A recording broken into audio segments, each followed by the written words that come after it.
Quero agradecer a vossa presença, em especial às nossas tertulianas aqui presentes deste evento Entre Contos e Encontros, a Maria Sofia Lopes como moderadora e as restantes oradoras Susana Almeida Rodrigues, Maria Banzeruc e Carla Cabral.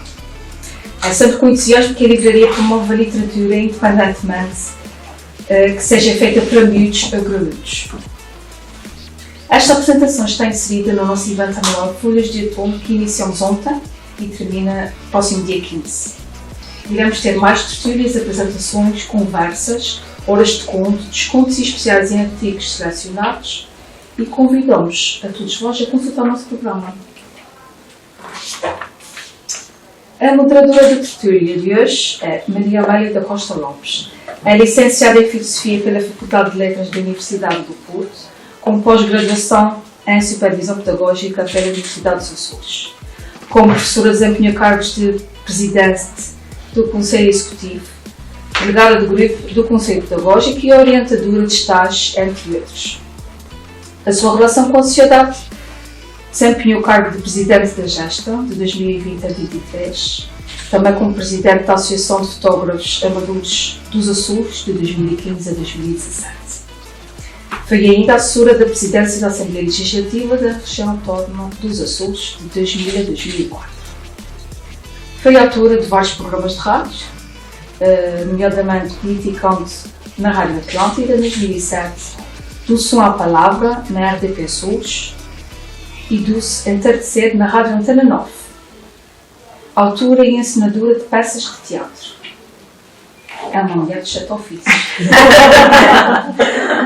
Sofia, um enredo bibliográfico apresentado no Teatro Michelense em 2019, pelo Centenário de Sofia de Mel Brainer Anderson. Eu, Natália, apresentado no Coliseu Michelense em 2023 pelo Centenário de Natália Correia. E Rosas para Xavier, apresentado no Teatro Michelense em 2024 pelo Dia Internacional da Mulher. Interessante. Publicou vários livros infantis e de poesia na Letras Lavadas, sendo um deles A Caracolinha e o Mistério da Chave Dourada. Também publicou com a Chiado Editora o livro Amor e Sofia, em 2016. Espero que desfrutem deste momento e passo a palavra à professora Maria Sofia. Então, antes de mais, eu queria agradecer o vosso convite, espero não os desiludir. Agradecer e dizer que estou muito feliz com as minhas companheiras. Agradecer a presença de dois queridíssimos amigos, o Luís e a Sandra, são para mim pérolas. E, portanto, não podíamos ter melhor assistência e felicitar-vos por esta iniciativa. E então eu apresentava as minhas companheiras de bancada. Ana Paula Leite não veio, não vou referir, mas eu tirei só aquilo que era fundamental na minha perspectiva. Portanto, a Susana Almeida Rodrigues, esta boneca que está aqui do meu lado direito, é natural da Ribeira Grande. Estudou no Colégio São Francisco Xavier, no Liceu Antero, na Escola de Magistério Primário, até que em 2003 faz a qualificação em Educação Especial na Universidade dos Açores, à qual voltaria em 2008-2009 para frequentar o curso de mestrado em Filosofia Contemporânea, Valores e Sociedade. A ligação à escrita começou cedo. Desde 1975 publica poemas nos jornais, no Jornal Açores, nos jornais açorianos, Diário dos Açores, Açoriano Oriental e diversos jornais escolares. Tem mantido uma colaboração esporádica com jornais como o Correio dos Açores, o Açoriano Oriental e o Jornal Opinião. Em 2012 publicou poemas no Jornal Atlântico Expresso. Estreia-se no mundo da literatura em março de 2017 com o tema Madrugada. Depois temos a Maria Banzeruc, é assim que se diz? Sim. Portanto, que nasceu, estudou e trabalhou na Ucrânia até à invasão russa em 2022. Esteve muito ligada, portanto, ao audiovisual, não é? Portanto, filmes, programas de televisão, trabalhou como produtora júnior num estúdio de animação e geriu o seu próprio projeto televisivo sobre poesia ucraniana. Depois de se mudar para os Açores, criou a sua própria marca de roupa e simultaneamente optou por seguir a carreira de escritora de livros infantis, lançando A Abelha e o Potro, está ali ao fundo, e portanto que é o seu primeiro conto infantil publicado em livro para letras lavadas este ano. Depois temos a Carla Cabral, portanto natural da freguesia dos Arrifes, formada na área de serviços jurídicos e na área de educação infantil, é mestre pela Universidade dos Açores em educação pré-escolar e do ensino do primeiro ciclo do ensino básico, com tese desenvolvida nas práticas no domínio da leitura. Atualmente é coordenadora pedagógica e presidente da direção da Associação Açoriana de Educação pela Arte Boneca de Trapos e coordenadora pedagógica da creche e jardim de infância Castelinha Encantado, foi aqui que eu sou. Autora do livro infantil A Centopeia Doroteia, integrado no Plano Regional de Leitura, autora e ensinadora de algumas peças de teatro para crianças, contadora de histórias e criadora da marca Mimos de Coração, registada. E, ok, é isto. E é isto. E claro que não podia deixar de agradecer ao universo ter-nos proporcionado esta tarde, estarmos aqui a falar, espero com amor e em amor, que é para mim o fundamental destes encontros. E então, como já estávamos a falar ali há bocadinho, e acho que vamos ter tempo para falar um pouco disto, a minha perspectiva, não sei se era por aqui, mas olha, vou já começar aqui com uma pergunta que lanço às três, que é quando, como e por que começaram a escrever. Portanto, o que é a escrita na vossa vida? Porque é que sentiram essa necessidade? O que é isto de nos expressarmos em palavras? Não sei quem é que quer começar. É assim, eu costumo dizer que eu não sou escritora de todo. Até porque acho que escrever para crianças não é tarefa fácil. Acho que é difícil escrever uma história em que podemos perceber que aquilo possa chegar à criança. Porque nós, hoje em dia, temos um público de crianças que note que ao ler uma história para elas é preciso que a história diga-lhes muito. Porque quando eu estou a ler para as minhas crianças num livro, eu reparo que elas dispersam-se, ficam desconcentradas. Por mais apelativa que eu possa ser a contar a história, verifico que elas têm um curto tempo de concentração.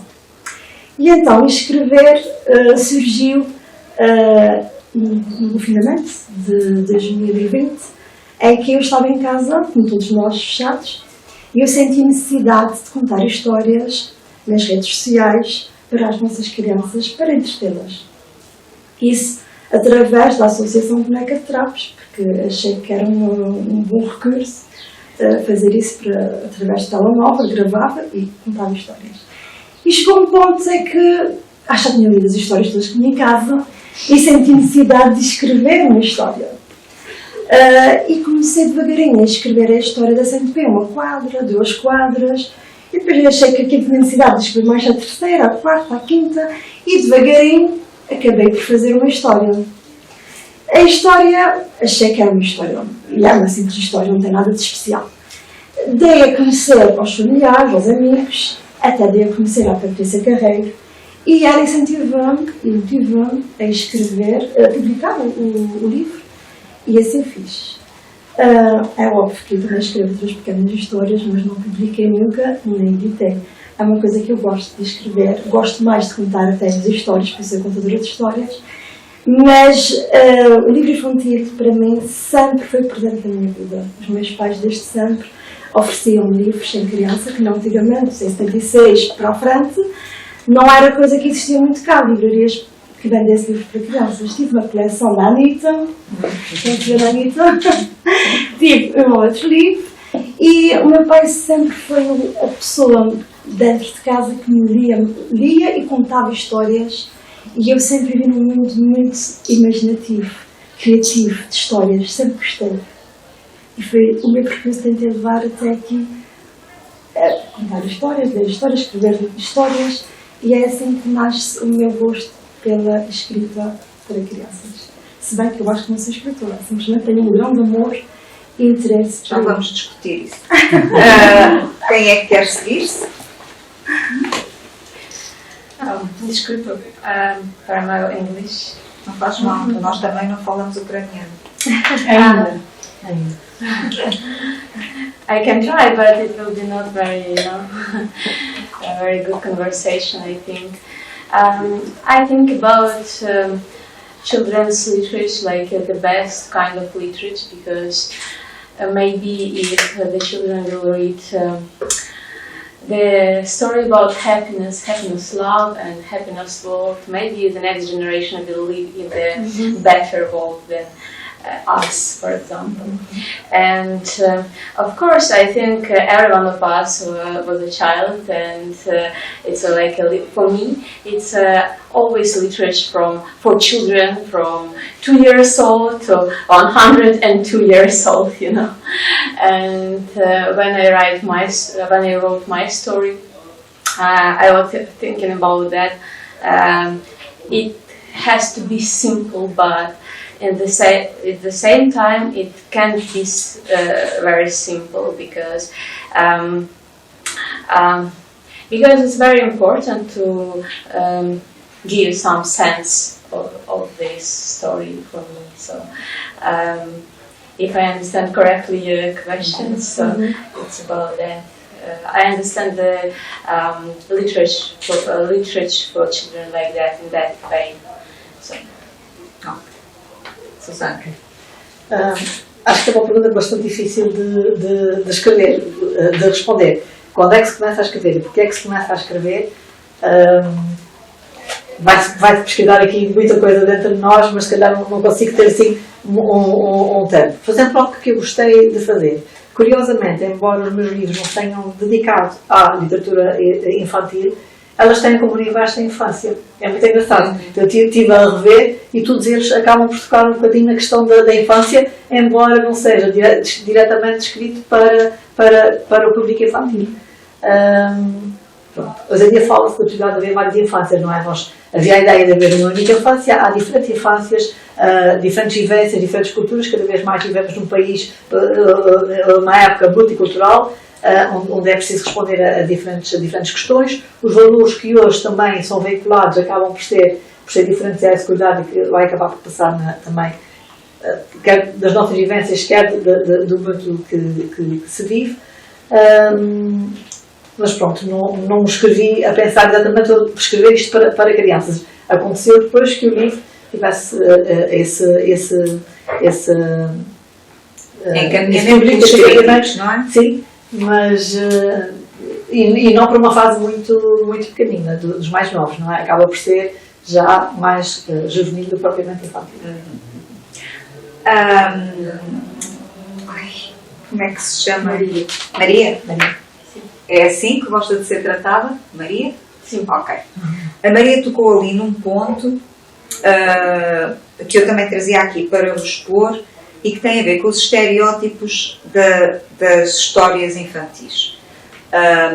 E realmente, vocês concordam ou o que é que vocês pensam? Esses estereótipos vão continuar a acontecer? Estão a cair? E que tipo de estereótipos? As histórias que acabam sempre bem, as princesas que são salvas pelos príncipes, os ladrões que são castigados.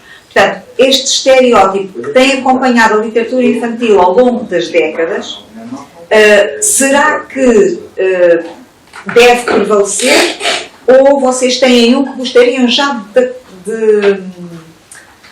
de pôr fim? A questão dos personagens modelo, não há? Há personagem modelo e a personagem contra modelo dentro de uma história. Os valores vão se perpetuando pelas histórias. Há uns anos eu tive uma formação muito interessante a propósito da literatura infantil, exatamente por causa da questão dos estereótipos, em que o livro era ilustrado, por exemplo, não com bonecos, nem com imagens, mas com figuras geométricas. E depois foi muito interessante ver, no fim, a produção que cada criança fez, por exemplo, o que era a imagem de uma princesa ou de um príncipe, não é? Ou seja, aí acabava por se desmontar, porque à partida estava-se a passar uma mensagem, mas não estávamos a passar um modelo. O estereótipo, por um lado, nós temos que passar um modelo e uma cultura e um padrão. E por outro lado, se calhar queremos alertar para outras mudanças de mentalidade. Há que encontrar aqui um ponto de equilíbrio, acho eu. Não pode haver uma ruptura total, não há por um lado uma transmissão de valores e de papéis e, por outro lado, se calhar alertar para algumas mudanças que são necessárias conducentes a uma sociedade mais aberta, mais inclusiva, diria. Não sei se respondo à questão. Concordo com aquilo que a senhora está a dizer, acho que é isso, tem que haver um equilíbrio. Temos que tentar perceber realmente aquilo que nós queremos através daquele exemplo de ver como é que eu te explicar. Se não, estava a fazer uma ideia tão boa há pouco que era da questão dos valores. Os valores hoje em dia, passar a moral, passar os valores às nossas crianças, porque hoje em dia também temos uma mentalidade realmente muito aberta para isso, mas acho que ainda é necessário insistir nessa questão dos valores, principalmente nas escolas. O respeitar a diferença, o respeitar o outro. Acho que isso é muito importante também existir nas histórias. Maria, qual é a tua opinião? Percebeste a pergunta? Não, eu não sei falar inglês. Se alguém puder explicar. It's about the typical character. Okay, you have like the old tales, like os contos de Grimm, the Grimm tales. They are like the wolf eats someone, some sort of that. A princesa que é salva pelo príncipe. Yes, the little princess, it's waiting for the prince to save her, and No final todos os maus são castigados. It's a Disney E prevalece o bem. yes, and in the end everything is good, peace and love. It's not the real thing, right? Yes, I really prefer when the end is open and when the reader can think what is next. Okay. And it's always better, I think. I prefer this story because you can just give your imagine works, and I like the story when you start think about it, imagine the world, and because every one of us create some small world inside, you know, and it's a biggest chance to write for our readers and give them possibility to be in our world. I think when the end is open is the best. A Carla tocou aqui também numa questão. Uma pergunta depois, onde puder. Está bem. Em relação ao que... Está bem. A Carla tocou aqui também numa questão e de acordo com conciliando e ouvindo muito atentamente o que a Maria acabou de dizer, o que é que vocês acham da possibilidade de um escritor escrever só pelo prazer, a pessoa, a criança, ler só pelo prazer, sem que tenhamos que lhe transmitir qualquer valor, qualquer orientação ética ou estética ou o que quer que seja, que defina o que é aconselhável para ele seguir, e que se abra simplesmente a essa possibilidade de ele ser o que quiser pelo prazer de ler e nós pelo prazer de escrever. O que é que acham? Acham que isso é possível? Acho que é possível. Acho que sim. É uma forma de vermos a escrita infantil de uma forma completamente diferente. Mas o Luís queria dizer qualquer coisa, Luís? Sim. Estávamos aqui a falar dos estereótipos, mas a minha pergunta é, esses estereótipos que são criados, essas personagens tipo que são criadas, também não têm a ver com as próprias temáticas que são abordadas nos livros? Por exemplo, até agora sempre com um tipo de temáticas que depois englobava todos esses characters de Disney, ou o que é que seja. Será que agora mudando as próprias temáticas ou o objetivo dos próprios livros também não desaparecem alguns de forma natural? É possível que isso possa acontecer? Eu acho que é possível.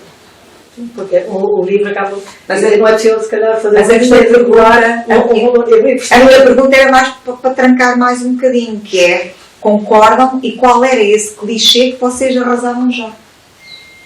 Eu sei qual era o clichê que a Sandra arrasava já. Se quiseres falar, podes falar. Quero falar da princesa Mas também da pode. Não pode. Os contos de fadas, não é? De certeza que a princesa não era salva pelo Nem tudo é contos de fadas, realmente. Nem tudo é contos de fadas. E a gente às vezes tenta transmitir às nossas crianças que os contos de fadas é tudo maravilhoso e quando na verdade às vezes acontece alguma coisa que eles próprios presenciam que não é realmente um conto de fadas, faz depois uma desilusão à criança e elas depois percebem que afinal nada daquilo. Pois, Eu só que falar.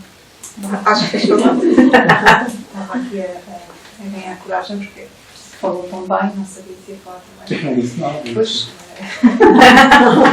é esse clichê da princesa, arrasei logo com a minha filha. Foi nos livros porque ela uma vez disse-me assim: mãe, eu sou uma princesa. E eu disse: não, filha, és uma menina. Tu podes ser uma princesa, tu podes ser um cavalo, podes ser um urso, pode ser o que tu quiseres. Mas tu não és uma princesa, tu não vestes uma princesa. Tu podes te vestir de princesa, mas tu és uma menina normal que sente, que chora, que ri, que corre, que se macula. Porque isso de nós incutirmos já as meninas, porque depois as meninas vão ser mulheres, e eu depois entrei num campo que não é muito sensível e que não posso falar muito a mulheres, porque depois dá pano para mangas. Nós, culturalmente, estamos sempre a definir e a manter o estereótipo que as mulheres só podem isso ou só podem aquilo. Só lhes é dada essa oportunidade ou aquela oportunidade. Porque o outro vai dizer isto se fizeres aquilo, mas também se não fizeres também vão falar. E então eu, com os meus filhos, sempre fiz assim. Eu vi as minhas colegas, as minhas amigas a dizerem: eu quero que o meu filho seja advogado, eu quero que o meu filho seja médico. E eu dizia: bem, vocês deviam todas fazer terapia, porque vocês deviam desejar o que eu acho que é certo e o que eu deixo para os meus filhos. Eu quero que eles sejam honestos e felizes. Lá o resto do que é que eles vão ser, eles vão escolher, porque eu também escolhi. E se calhar não escolhi tudo o que queria porque tinha que se manter o tal do estereótipo. Por isso, eu nunca fui princesa.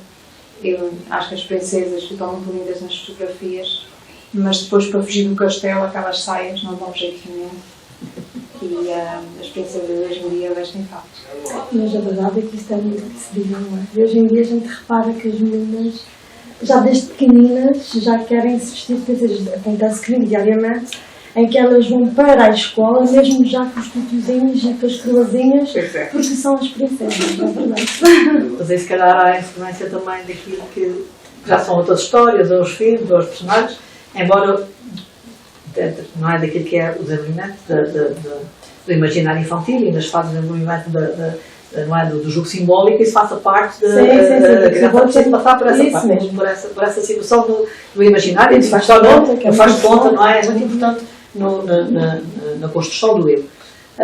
Agora, pode ser feito alertando para valores e identidades. Não é? E a literatura hoje em dia infantil, por isso é que há várias infâncias, há vários modelos, há a personagem fora do personagem modelo e já há muitas personagens da literatura infantil que vêm exatamente dar uma outra imagem, dar outros valores, outra valorização. O que é uma princesa na vida real? Não é uma pessoa que se cuida, que se ama, que se trata, que gosta de si. Isto é uma opinião da princesa. Eu acho que não há problema nenhum em dar a criança, em cultivar isso. Agora, outros valores da obra e do castelo, que se calhar já não é isso. A experiência pode ser criada, não é? Mas, não é? Porque também é necessário dar essa sensação de valor e identidade a cada uma das crianças, seja rapaz, seja rapariga. Pronto. Mas acho que não há problema nenhum em brincar às fadas e às princesas, Faz-nos bem. porque faz parte do imaginário infantil, faz parte da construção do eu, faz parte do jogo simbólico. E é importante também cultivar nessas crianças a imaginação, a criatividade, criatividade, a literatura. até porque acho que na nossa sociedade devemos ser muito criativos para cá viver. Não é só estudar, não é Cada para vez ser mais. criativo. Vocês tocaram aí numa outra questão, já não sei quem é que tocou, que é a ilustração, não é? Os desenhos, a ilustração. Para vocês, qual é a vossa sensibilidade em relação à ilustração, à função da ilustração e à importância da ilustração num livro infantil, infantil-juvenil? Pode ser, um livro pode partir do texto para a imagem, pode partir da imagem para o texto. Há narrativas só visuais que só por si já contam uma história. Muitas vezes o que é utilizado, desculpem, eu comecei por avançar, mas há essa complementaridade entre o texto e a imagem. Mas há narrativas visuais, nomeadamente para os mais pequeninos, não é? Então, Não é preciso eu, apesar de ver as ter imagens. a idade que tenho, eu continuo a viciar por um livro infantil. É muito difícil eu entrar numa livraria e não tocar uma nota infantil. Desde o texto, desde as ilustrações, não é? É algo que chama, até porque nos apela também para o nosso próprio imaginário e para a evocação de um outro tempo, não é? Portanto, e faz-nos também manter viva a criança que nós temos a nós e que isso é importante tê-lo ao longo da vida. Mas essa complementaridade é importante e também é importante o sentido estético que ela traz, não é? Eu acho que isso é importante porque também é uma forma de passar um valor estético. Mas também é complementar, eu acho que há livros que vivem muito da imagem e ela fala e permite, em casos mais novos que ainda não têm acesso à palavra grafada, fazer já uma leitura, não é? Temos aquela ideia de que a leitura é só a partir do momento que aprendem a ler e escrever, não, a leitura é noite anterior. Já começam a ler através das imagens da ilustração. Até porque muitas vezes o papel nosso é dar-lhes imagens e eles fazerem uma sequência de uma história através da ilustração. Maria, estás a perceber o que estamos a dizer? Sim. Podes falar em inglês, que eu percebo. Obrigada. If I understand correctly, you're talking about stereotypes and characteristics about heroes, and what I think about, I think the princess. We talk about princessa, and it's a work for very small part of people. And if we talk about rules, we need to put some values in our story. And children's, when we talk about princess, maybe first it looks like a dream job, you know. But I prefer talk about job for doctor's job, yes, nurse job. Every job is important. And if we put some values in the story, we need to talk about all rules because every one of us is very important. Not only we can't make a romanticization about some kind of people, I think. Yeah. Queres traduzir outra pergunta? Diz? Queres traduzir outra pergunta sobre ilustração? Sim. Sim. Yeah, the other question was about the illustration, the sketches about the book. So for you, what means for you the illustration in a book? What means for you, how should be for you, or what is your relationship with this kind of illustration in the book? I had a collaboration with India, Stephanie. She made an illustration for my taste for my book, and I think it's 50% of the story, to be honest, because we live in the Instagram Instagram social media time, and now people understand the story like pictures, unfortunately, but it's a reality, and to be more understandable for children, we need to give the pictures, and but for my opinion, we need to give the pictures like it's open to give the mind play and imagine more and more, and I'm talking about not illustration like a picture, but about how you can imagine the story and just some pieces from the story. And A kind of invitation in some way. yeah. Eu vou agora só direcionar aqui uma pergunta para a Maria, porque este encontro também tinha muito a ver com ela, não é? Com a integração dela aqui. Como é que te sentes cá enquanto pessoa e enquanto escritora? how do you feel living here as a person and as a writer in Ireland? It's a long and difficult conversation, to be honest. Of course, now I'm thinking about Ukrainian children more, because most of them needs to be adults in this time, and it's very difficult because it's absolutely different right for Ukrainian children and right for children's in general. I would like to give some positive story for Ukrainian children and give opportunity to give to go to the different world and give the. Of course, I can't be. I can talk about literature like it helps very much, but maybe for someone it's an opportunity to read something positive, to be in different contexts, and for me, because I like writing. Talk about writing in general and children's stories. Before I worked in the animation studio, and I worked a lot with the scripts for children's movies and children's TV shows. And now I started to do my startup, my project. I do raincoats and some coats here. But I continue writing, and Lefesh Lavadesh published my book here. So it's difficult, but yeah, what I can say. But children everywhere, it's the same children, it's like people, because yeah. Outra questão também que vos queria pôr era essa, que a Maria tocou aí. Como é que o livro físico, e esta é a nossa questão enquanto professores, não é? Debatermos com isso, como é que o livro físico é capaz de fazer frente a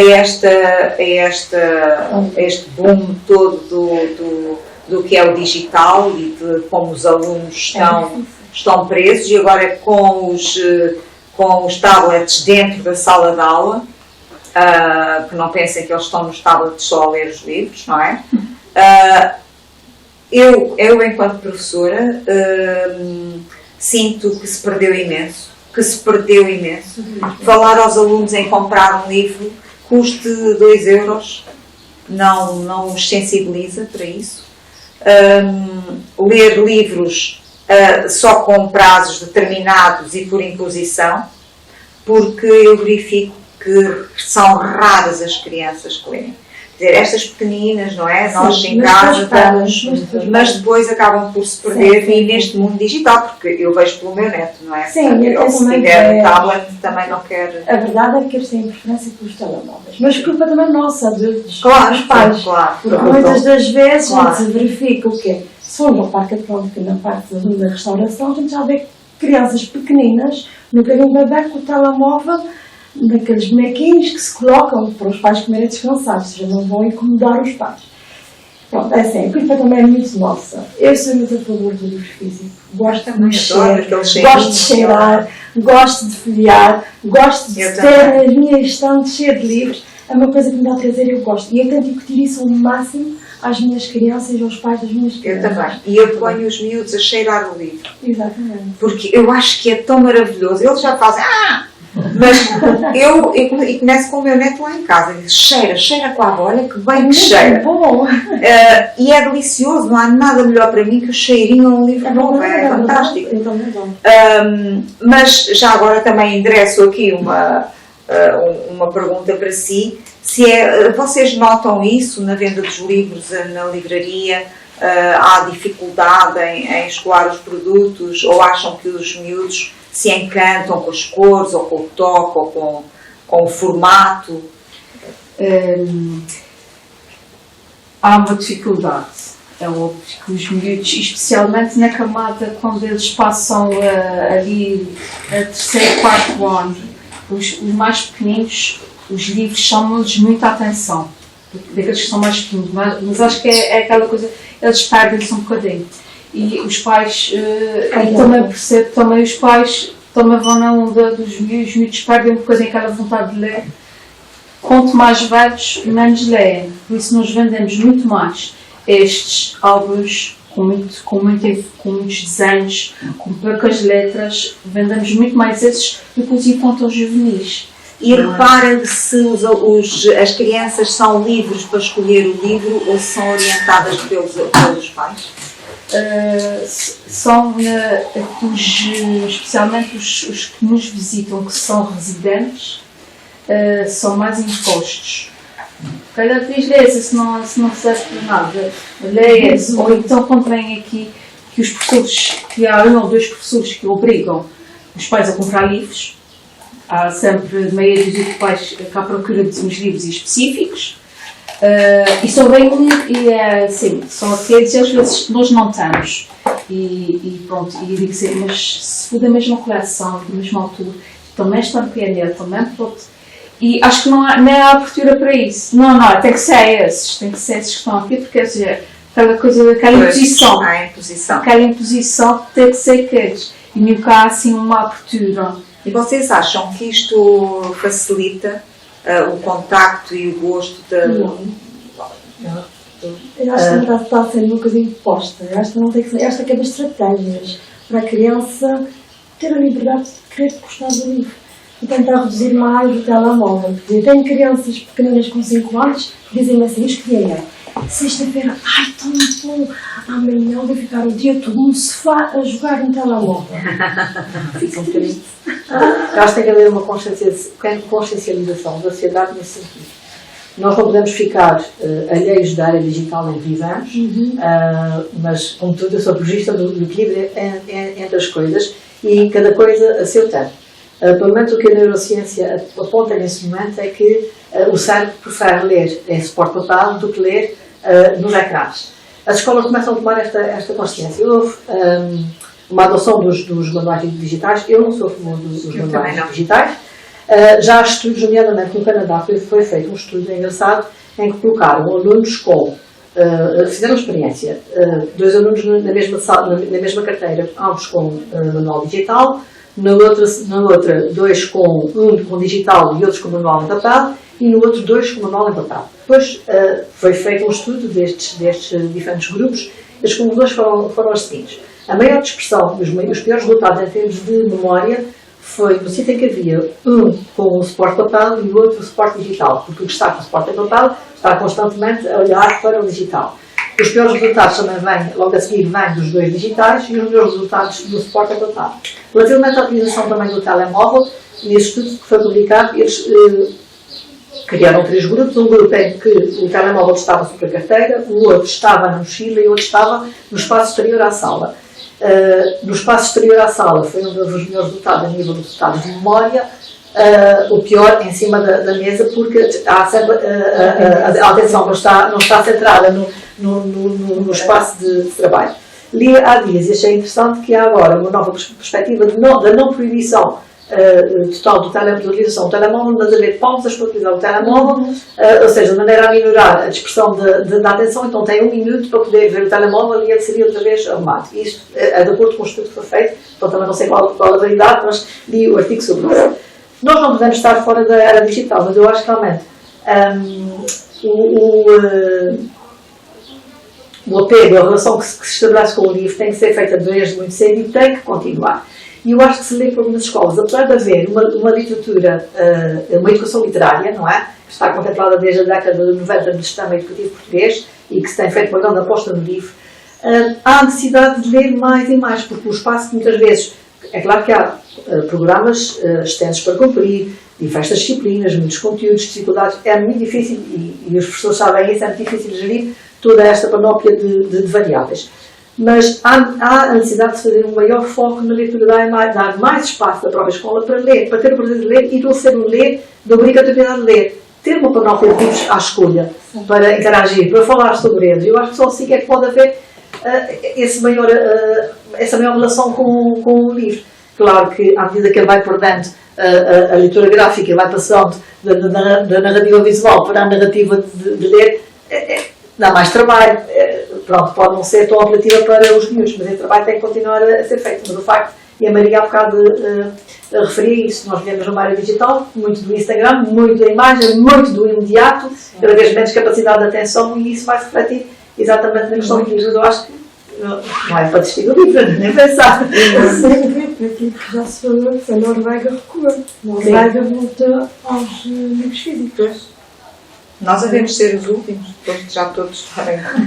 Se me permitem, até porque a própria escrita fica pelo caminho. Sim, E o completamente. escrever É desenvolvimento muito, a psicomotricidade aponta para.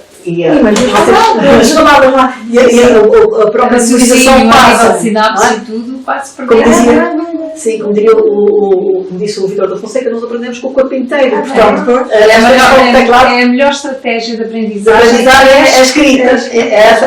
Se vai ter que uma ligação, acho que Por causa da adaptação do conhecimento é feito através. É muito feito Os através. meus alunos só usam o tablet como livro. É para verem os textos e depois fazem tudo no caderno, tudo. A minha filha na escola. Tudo que tem de ser. os meus eu uso as tecnologias porque acho que é muito importante, muito para pesquisa. Uma palavra não sabe. Sim, Não com sei o que é, certeza. tá. com certeza. Para os obrigar a ter autorização do telemóvel que não seja para a mensagem. Exatamente. Está ali, o mundo pode estar ali na palma da mão. Agora, Mas também só para fazer uma pesquisa no dicionário também é muito importante. Claro, Também, mas também é fácil. Não é fácil. A verdade é que não podemos também retirar a tecnologia. Não, claro que não. Somos os limites da tecnologia. Claro que não. Acho que tem que haver realmente aquele equilíbrio. E nós temos que gerir. Conseguiremos, Nós adultos. conseguiremos, Eu fazer isso, não sei. é difícil. Eu outro dia estava a falar, uma coisa engraçada. Quando era pequenino, o meu pai dizia: isto está tudo muito diferente, e nós vivemos num mundo de constante mudança, não, já dizia o pai. Mas isto está tudo muito diferente, quando era pequenino as coisas eram diferentes. Eu comecei a pensar, um bocadinho a olhar para trás, durante a Idade Média as coisas foram iguais durante milhares de anos, não é? Centenas de anos. Na geração dos meus pais e dos meus avós já há alguma mudança, mas quando olho para a nossa geração e que nós ouvimos as histórias dos pais e dos avós, acabamos por viver mais vidas, não é? Porque ouvir histórias faz-nos viver mais vidas. Eu comecei a pensar no outro dia, caramba, as mudanças que nós assistimos. Eu assisti ainda à pedra Sim, eu também. Com o giz. com o giz e já estão na inteligência artificial e nós tivemos a sorte de poder testemunhar tudo isso. É aqui é quase não é 360 graus, Chamava-se a lousa. a lousa Barbosa. Eu cheguei a ter uma porque ainda tinha sido a ver lá em casa e às vezes até se vendiam nas feiras e eu achava piada aquele barulho, não é? Da pedra a escrever. E portanto há aqui uma grande mudança. Já somos jurássicas. É importante que haja mudança, não é? E ela faz parte da evolução e é importante que aconteça. É preciso saber, se calhar, não às vezes abandonar tudo, porque muitas vezes quando há uma mudança há a tendência de abandonar o que estava mal. E há coisas de antes que é o mundo e que devem continuar a estar. A Ucrânia é uma dessas provas, infelizmente, de que tiveram que abandonar muito desse avanço tecnológico. E ainda bem que há professoras que continuam a apresentar os livros físicos às crianças que lá ficaram e continuaram a aprender enquanto não houve internet, ou houve zonas que foram destruídas e que não houve luz, porque nós estamos muito dependentes de eletricidade. Se nós tivermos um apagão de 2 dias, eu acho que metade entra tudo em loucura. É bom que as pessoas consigam manter as ferramentas antigas para que a gente consiga continuar a evoluir não perder o conhecimento. E uma das coisas super que quando um bocadinho a nossa conversa para trás, uma das coisas que marcava muito na minha infância, já não estava a ver com esse assunto, era a feira de livro. Sim. A feira de livro era uma coisa que eu adorava ir, que aquilo acho que era início de dezembro, que havia a feira de livro cá em Portugal e que eu ia muitas vezes com os meus pais, entrava imensos livros. Eu não sei se Ainda há essa feira de livro. Mas era uma Era uma marca, seria uma última altura para se fazer. Era uma coisa muito bonita E para eu- levar as crianças. Muito bom. Sim, e houve uma coisa, um trabalho muito interessante que também desapareceu, porque é a tal coisa, nem todas as mudanças, se calhar são para esquecer, para abrir determinadas práticas. A Gulbenkian teve um trabalho fabuloso durante décadas de levar as suas carinhas, milhares, eu estive a ler, tinha algumas revistas da publicação da própria Gulbenkian, então tinha uma estatística da quantidade de crianças com as idades dos livros que tinham sido distribuídos. Isso é um trabalho fantástico que foi feito, porque, ou seja, é um bocado o provérbio de uma mulher não vai à montanha, vai à montanha, há montanhas. E isso, mas pronto, é claro que hoje em dia as pessoas têm outros recursos, têm outras possibilidades, mas o livro, apesar de, por um lado, estar mais acessível, nem sempre é muito acessível, não é? Do ponto de vista visual, e continua. A Biblioteca Daniel de Sá tem um projeto que é a Biblioteca sobre Rodas, que vai para, Olha, a zona, imagino. para as outras freguesias da Muito Costa bom. Norte, que não têm bibliotecas tão acessíveis, e eles vão, têm uns Fantástico. X dias por semana, e eles vão. Os meus esperavam pela carinha e Eu também Também. aceitava livros da biblioteca. Também sou jurado. Eu vou lançar a última pergunta. Vou lançar a última pergunta, que é: qual é o condimento que vocês acham que uma obra tem que ter para se tornar um clássico? Há muita gente a escrever, não é? Há muita gente a escrever. Eu não queria entrar por aqui, mas a pessoa escreve, seja homem, seja mulher, não está em questão, o escritor escreve o livro e depois o livro fica aí abandonado nas prateleiras. Ou se tem a sorte de se pertencer a um grupo de académicos, letrados, críticos, que até gostam de nós e, portanto, avançam com as nossas coisas. Mas, se não temos essa sorte, por melhor trabalho que nós tenhamos, ficamos no esquecimento e na invisibilidade. Então eu pergunto, o que é que um livro tem de ter que consiga ultrapassar todas estas barreiras e tornar-se um clássico? Porque é que há tantas coisas que se tornam clássicas e outras tão boas que não se tornaram e que também não deixam de ser boas? Portanto, o que é que torna um livro um clássico? Se calhar a não ser datados. Há determinados livros que são datados. Foi aquele tema, naquele momento, e depois perdem a sua oportunidade. Por isso é que os clássicos se mantêm, se calhar, ao longo do tempo. Depois, eu ouvi uma frase que eu achei muito gira, que é: os livros são organizadores. Eu acho que o humanismo é fundamental. Nós vivemos na era da tecnologia, nós vivemos na época da ciência, da inteligência artificial, mas se calhar mais do que nunca nós temos que resgatar o humanismo e a criatividade ao serviço dos outros. Só esta. Nós temos que ser mesmo criativos. O elemento principal é ser criativo. Marcar a diferença. Como tudo, nós quando marcamos a diferença em determinadas coisas, acabamos por ser mais visíveis. Penso eu. Percebeste? Não percebeste? We talk about classic stories. And No, it's about what a book should have to turn a big book, a great book, a classic book. It always represents the time, because like usual, every art and literature too, it's good and start the classic one when it represents the time. And I just add something for the question. Yes. For example, as a writer, sometimes you have some obstacles to put this book up there, like editors, or to know the people can help you to put your book in high places in books. How your book can, what book can need to have to put out all these obstacles and go up in the same. It's a tough question actually. To be honest, I not understand very clear. How Yeah. we can improve our story to be more Yes, more independently. successful, more Independently if you have help of someone or not, you know. I think every story, for children or in general, good when it's very true. When we lie or can be better, it doesn't work. When we talk true and what we feel in the same time. It will, maybe another person will feel the same.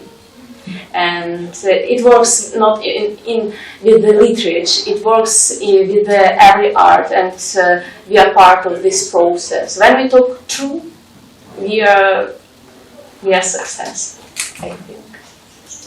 A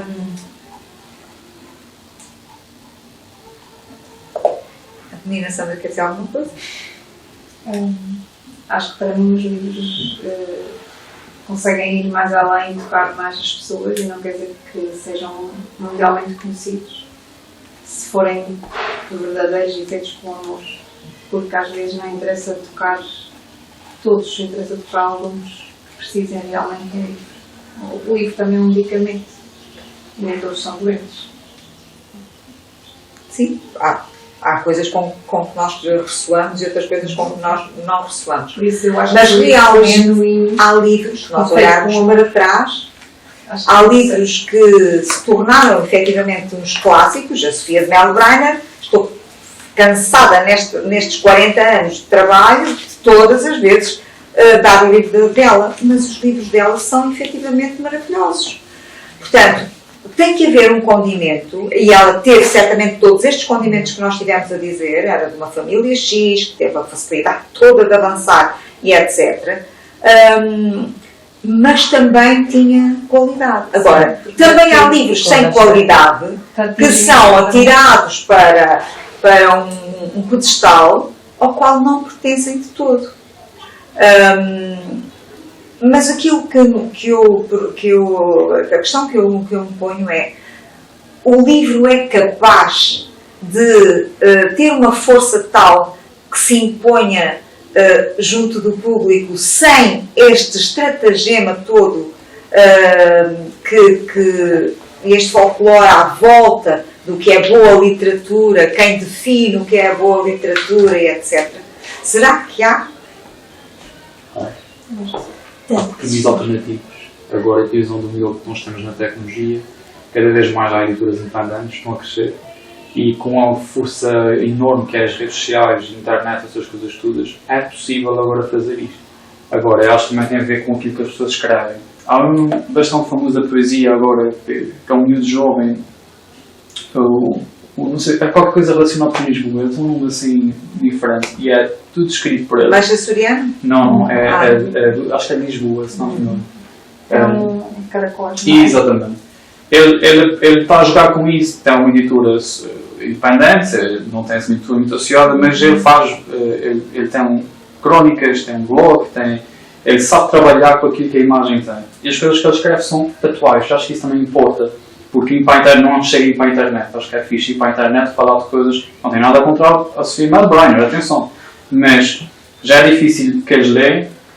Se eles tiverem que ler uma coisa mais difícil em termos de conteúdo e em termos de escrita, é mais difícil ainda. E ele está a ter essa coisa que está a jogar a ferramenta que as pessoas assedem mais hoje em dia, está a tocar em assuntos muito autobiográficos, muito atuais, preocupações que se calhar dizem respeito à faixa etária que ele se calhar quer chegar com as redes sociais, Com a linguagem acessível para todos os tipos de literacia, porque às vezes são sim. escritas coisas que... Sim, e depois joga Não muito com a sabe imagem, aquelas- ele faz os seus, recita poesia, ele mostra a sua imagem, portanto ele está a jogar, é possível. Eu acredito que se não for assim, é possível também, a música é igual, a música é igual, se não tens um bom editor. E depois tem uma coisa que é algoritmos. Eu uso Spotify, eu uso 30, 100 playlists diferentes para encontrar as mesmas músicas e faz todas elas. Se não tens um bom editor, se não tens bons conhecimentos, se não tens as pessoas certas para falar contigo, a tua música pode ser a melhor que quiser, não vai lá nenhum. Como é que se pode chegar a isto? É muito difícil sem internet, mas eu acho que. Eu não tenho a dizer que eu concordo, nem que eu gosto. Acho que já repararam que eu não estou lá dessa maneira, eu não estou a promover dessa forma. Se calhar pode haver um projeto no próximo ano que vai fazer esse processo, pelo menos iniciar esse processo, mas eu acho que quem souber é de utilizar as redes sem perder valores. Atenção, não é só ser tecnologia e perder valores e imediatismo, mas eu acho que é possível por meios próprios, porque hoje em dia as ferramentas como a tecnologia dão essa oportunidade de... Ainda hoje estava a ver um podcast que gosto imenso e ele estava a dizer que ele trabalha com uma câmera que não é tão boa. Eu digo que há uma ideia às vezes que as pessoas têm de não avançar com projetos ou ideias porque pensam que não têm as condições todas reunidas. E hoje em dia a tecnologia está barata ao ponto de qualquer pessoa, com o mínimo material possível, fazer alguma coisa importante. Eu dizia que para ele o mais importante para que as coisas tivessem sucesso era uma boa história e uma história verdadeira e que chegasse às pessoas. Temos tudo, temos os meios. Eu acho que da nossa parte eu diria que há um ceticismo, de falar por mim, e um desconhecimento de algumas ferramentas que podem ser úteis nesse momento e às vezes um próprio birra e fim café de entrar em algumas linguagens que nos faz aproximar e em vez de ficarmos nesse espaço em quase que versão vítima contra um mundo que se desenvolver que eu não concordo e no qual não quero fazer parte. E eu estou ainda aqui, atenção. Mas achas ou não que esse mundo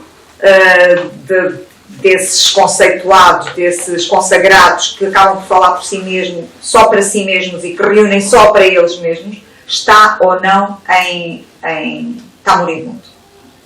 Hoje. Está a começar a ruir. Essas editoras, não, de longe. Acho que continuam a crescer ainda mais. Eu acredito é que do outro lado da barricada está a crescer, mas o outro lado não perde força, porque a parte económica cada vez ganha mais força, as redes sociais, porque repare, é que depois no fundo esquecemos de falar se calhar aqui de uma coisa que é muito importante, que são as emoções que alimentam esses valores. Porque é que o meu pai ou a minha mãe quer que eu leia sobre a princesa? Eu quero proteger aqui de alguma coisa, o meu filho, de algumas coisas. A música é a mesma coisa. Eu, por exemplo, se eu tenho uma rede social, porque é que então para mim ser músico ou se escrever, se eu quero ter valorização, eu dar tudo para ter esta valorização e estas pessoas estão a serviço dessa valorização. Se eu quiser pagar alguém para ter mais facilidade no algoritmo, essas empresas ainda vão continuar a servir esses editores. Porque eles só querem dinheiro, eles não querem saber da validade dos valores. É exatamente isso que a Amélia está a tocar, que é assim, o livro é bom ou o livro vende bem. São coisas diferentes. Para ser considerado um clássico, por isso é que eu estava a falar da questão de ser datado. É datado, os Lusíadas, os Lusíadas são bons. Eu acho que para ser clássico tem que ser bom. Porque acontece agora uma coisa que é o imediatismo. Um livro pode ser tão bom agora, mas daqui um mês ou dois já passou. Porque a rede social e essas empresas redes sociais querem o dinheiro e o imediatismo. Então eles vão procurar já para o que é o próximo. Claro.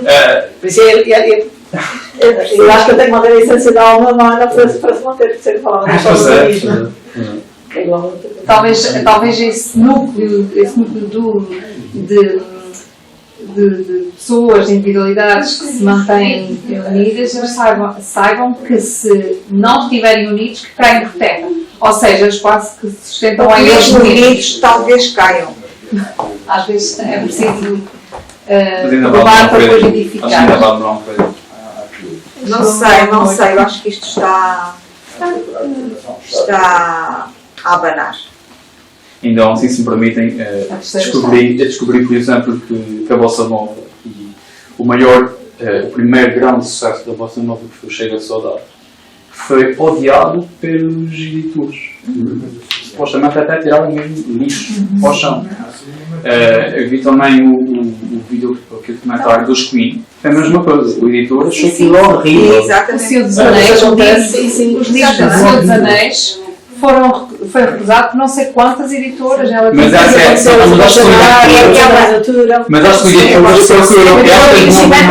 e continua a acontecer. Mas porquê? Porque muitas vezes os escritores, às vezes os músicos, estão à frente do seu tempo. E quando está à frente do seu tempo, não é possível ser compreendido. Só mais tarde e não vejo que ninguém esteja à frente do seu tempo. Às vezes nós contactamos com pessoas que já perderam, foi se calhar o tempo de pararem de fazer aquilo e darem espaço a quem sabe fazer. Não é isso, eu desculpa, estava a dizer, não só um trabalho, quer na pintura, quer na música, ou na escrita, está à frente que às vezes são pequenas obras que estão à frente do seu tempo e não são entendidas na época. E tu tens isso, acabaste de falar da questão do livro. Sim, mas podem ser as pessoas, então pode não ser a pessoa que faz a obra que esteja à frente do tempo, podem ser as pessoas que veem não estejam no tempo certo, ou que não estejam essa visão mais ampliada e mais desenvolvida. Eu tive, e isto aconteceu comigo, eu fiz a edição de um livro meu de poesia há uns anos atrás, a uma editora de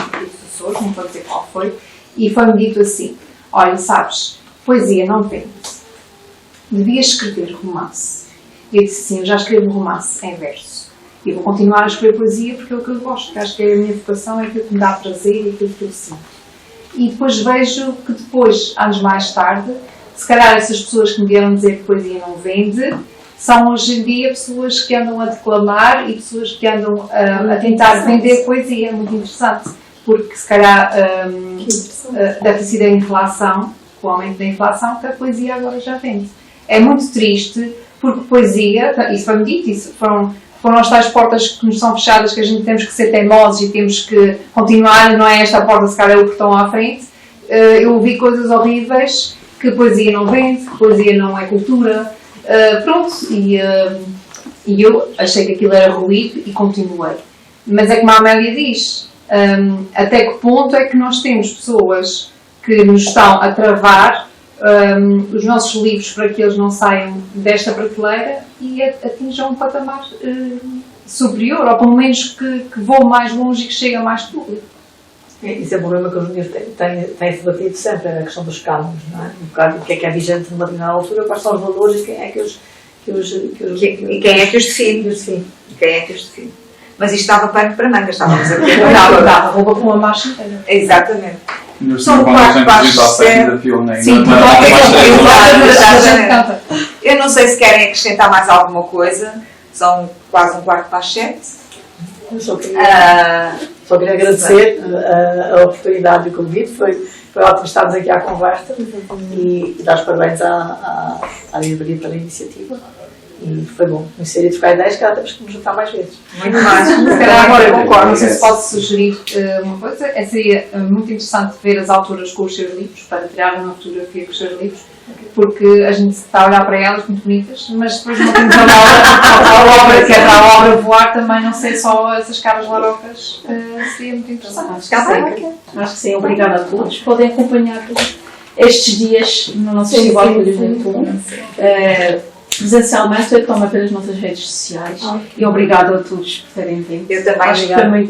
Eu gostei imenso da conversa, gostei imenso dos presentes, agradeço a presença do público e gostei muito de falar convosco e de ouvir as vossas opiniões.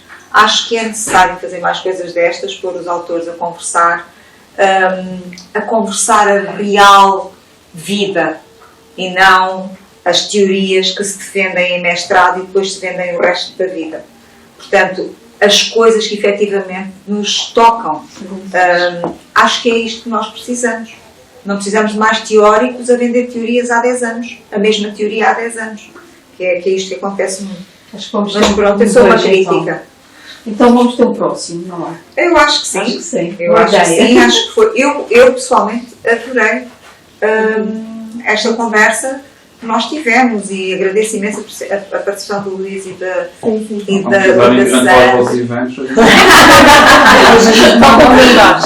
Gosto de semana, depois por e-mail. Tu sabes muito bem. Mas sim, obrigada por terem estado aqui.